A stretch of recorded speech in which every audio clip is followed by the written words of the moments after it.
તો અંબિકા નદીમાં ઘોડાપૂરની પરિસ્થિતિ સર્જાઈ છે। નવસારીમાં 10 ભેંસો અંબિકા નદીમાં ફસાઈ। અંબિકા નદીએ પોતાની ભયજનક સપાટી વટાવી છે, ત્યારે ગોલગામના લોકોને સાવચેત રહેવા માટે તંત્ર દ્વારા અપીલ કરવામાં આવી છે।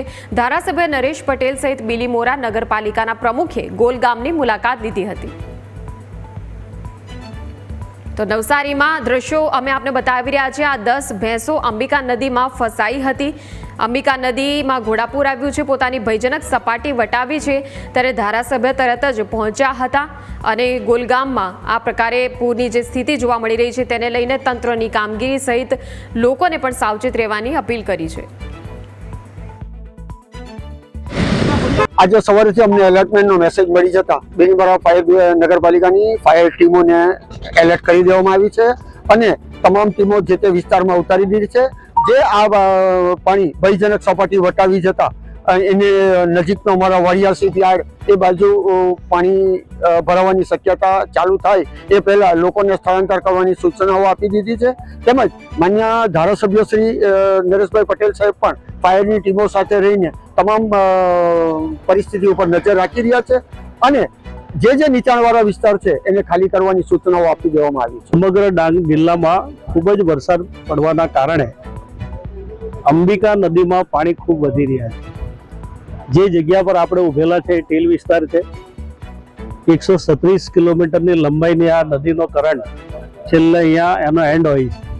એના કારણે ગોલ જેવું ફળિયામાં અત્યાર સુધીનો અનુભવ બોલે છે કે મોટાભાગે પાણી ફરી વળે છે। આજે સવારમાં જ સમાચાર મળતાની સાથે તંત્રને એલર્ટ કરી દીધું છે। અનેક લોકોને બહાર સ્થળાંતર કરાયું છે। ડાંગ જિલ્લામાં વહેલી સવારે પડેલા ભારે વરસાદને પગલે નવસારી જિલ્લામાંથી પસાર થતી અંબિકા નદીમાં ઘોડાપૂરની પરિસ્થિતિનું નિર્માણ થયું છે। ખાસ કરીને ગણદેવી તાલુકામાંથી પસાર થતી આ અંબિકા નદીમાં 26 જેટલા જે ગામો છે નીચાણવાળા તેને એલર્ટ કરવામાં આવ્યા છે। ગણદેવી તાલુકા અને આસપાસની નવસારી જિલ્લાની જે શાળાઓ છે તેમાં રજા આપી દેવામાં આવી છે। ખાસ કરીને જે ડાંગ જિલ્લામાં જે વરસાદ પડે છે તેનું સીધું પાણી અંબિકા નદી મારફતે ગણદેવી તાલુકામાં આવે છે, નવસારી જિલ્લામાં આવે છે।